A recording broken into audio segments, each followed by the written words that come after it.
वैसे तो आप सभी को पता है, गाय भैंस का जो गोबर है वो सेमी सॉलिड फॉर्म में होता है। ना तो ज्यादा गीला होता है, ना ज्यादा कठोर होता है, सामान्यता रहता है। लेकिन अगर फिर भी गाय भैंस का गोबर पतला आ रहा है, गीला आ रहा है, तो बहुत सारी प्रॉब्लम हो सकती है, बहुत सारी बीमारियों के संकेत हो सकते हैं। तो जब भी अगर गाय भैंस का गोबर पतला आए तो उसी टाइम समझ जाओ और देखो कि यार प्रॉब्लम हुई कैसे और प्रॉब्लम के संकेत है क्या। तो सबसे पहली बात तो हम करते हैं कि इसके लक्षण क्या है। जब भी अगर गाय भैंस का गोबर पतला आता है तो हमें क्या क्या लक्षण पशुओं में देखने को मिलते हैं। गाय भैंस जैसे ही पतला गोबर करने लगती है, सबसे पहले तो पशु कमजोर होता है। पशुओं का शरीर देखते से ही पता लग जाता है कि यार पशु कमजोर होने लगा है। और ये पहला लक्षण ये होता है कि जब भी पतला गोबर पशु करने लगेगा, पशु अचानक कमजोर होने लगेगा, पशु की हेल्थ में बहुत गिरावट आने लगेगी। और ऐसा भी नहीं होता कि बहुत स्लो स्लो पशु की हेल्थ में गिरावट आती है। जब भी पशु पतला गोबर करता है, अचानक पशु की हेल्थ गिरती है। साथ ही में अगला लक्षण हमें देखने को ये मिलता है कि पशु का दूध अचानक कम होता है। जिसे वो पतला गोबर करने लगा, 1 2 टाइम 3 टाइम में पशु का दूध अचानक कम होता है। दूध तो कम होता ही है, साथ में पशु के दूध में जो फैट होती है वो भी गिरावट होती है। ऐसा बिल्कुल भी नहीं है कि सिर्फ दूध ही कम हो गया है, उसके जो दूध में फैट की मात्रा होती है उसमें भी गिरावट आती है। तो उसकी हेल्थ गिरने के साथ, उसका दूध गिरने के साथ उसकी फैट भी गिरती है। तीसरी समस्या और पशु में हमें यह देखने को मिलती है पतला गोबर आने पर कि पशु की जो पाचन शक्ति है वो बिल्कुल ही खत्म हो जाती है। पशु किसी भी चीज को पचा ही नहीं पाता है। जैसे उसको हम चाहे सूखा चारा दे दे, गीला चारा दे दे, हरा चारा दे दे, या फिर हम किसी भी तरह का फीड दे दे, अनाज दे दे, पशु पचा नहीं पाता है।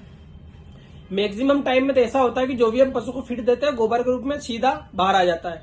तो पशु की पाचन शक्ति बिल्कुल कम हो जाती है। तो पशु में 2-3 लक्षण ऐसे हैं कि जो पतला गोबर होने की वजह से आते हैं। तो आप इन सब चीजों को देखो कि पशु की अगर हेल्थ में गिरावट हो रही है, पशु का दूध टूट गया हो, साथ ही में पशु जो भी खा पी रहा हो वो सीधा गोबर के रूप में आ रहा है, तो ये पशु की पाचन शक्ति पे बिल्कुल इफेक्ट पड़ता है इससे। और इससे पशु को बहुत नुकसान होता है। साथ ही में आपको दूध का नुकसान भी इसमें देखने को मिलता है। पतला गोबर देखते से तमाम लक्षण देखने के बाद आपको पता लग ही जाता है कि पशु में पतला गोबर की वजह से समस्या पैदा हो रही है। तो इसका इलाज तुरंत ही करें। पहली चीज तो जैसे ही पशु पतला गोबर करने लगे, आपके दिमाग में एक ही चीज जाना चाहिए कि यार हमने इसकी डिवार्मिंग कब की थी, यानी कि पेट के कीड़े मारने की दवाई कब दी थी। तो पहली स्टेप तब यही लेना है। तो आप ये देखोगे अगर आपने 2 महीने के पहले अगर उसको डिवार्मिंग की है, तो सबसे पहली बात है कि आप उसको पेट के कीड़े मारने की गोली जरूर दे। गोली दे, दवाई जो आप भी जिस भी फॉर्म में उसको देना चाहे।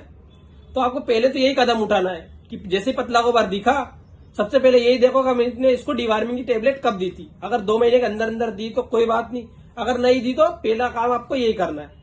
दूसरी चीज फिर पशु में के रूमन पीएच, जैसे कि हम पशु को कुछ भी खिला रहे हैं, जैसे कि मान लो अनाज की मात्रा हम ज्यादा बढ़ा दी हमने, तब भी पशु में समस्या आ सकती है, शर्करा अपने आप बढ़ जाता है। या फिर हमने जो कपास या खली हो गई या किसी भी तरह का दाना है, किसी भी तरह का कोई पशु आहार हो गया, उसकी मात्रा अगर बढ़ा दी, तब भी पशु में समस्या हमें देखने को मिलती है। तो ऐसी कंडीशन में हमें यह करना है, चाहे हम अनाज की मात्रा बढ़ाने पे अगर पशु पतला गोबर कर रहा हो, या फिर कपासी खली बिनोला वगैरह खिलाने से अगर पशु पतला गोबर कर रहा हो, फिर वो गाय हो चाहे भैंस हो, तो उसमें हमें पहली स्टेप भी ये उठानी कि हमें डेली उसको सुबह शाम 50-50 ग्राम काला सेंधा नमक उसको देना चाहिए। फिर उसका चाहे आप सूखले भूसे में मिला के दे दो या उसको जो पशु आहार दे रहे हैं उसमें मिला के दे दो, लेकिन आपको ये चालू करना है। पहली चीज डिवार्मिंग टेबलेट, और दूसरी चीज फिर आपको ये नमक की मात्रा काले सेंधे नमक की जो 50-50 ग्राम करके देना है, ज्यादा ओवरडोज भी नहीं देना है। तो ये चीज तो कब होगी कि जब जैसे हमने देखते से ही चीजें कर दी। देखते से ही का मतलब तुरंत में, जैसे 1 या 2 दिन या 1 टाइम 2 टाइम 4 टाइम में हमारा पशु अगर पतला गोबर कर रहा है तो।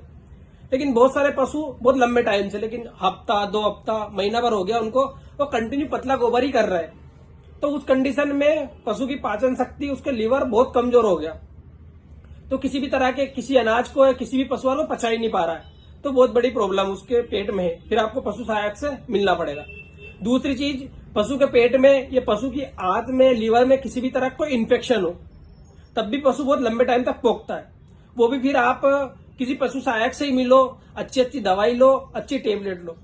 जब भी पशु पोकता है या गीला पतला गोबर करता है, उस टाइम पे हमें किसी भी तरह की कोई देरी नहीं करना है।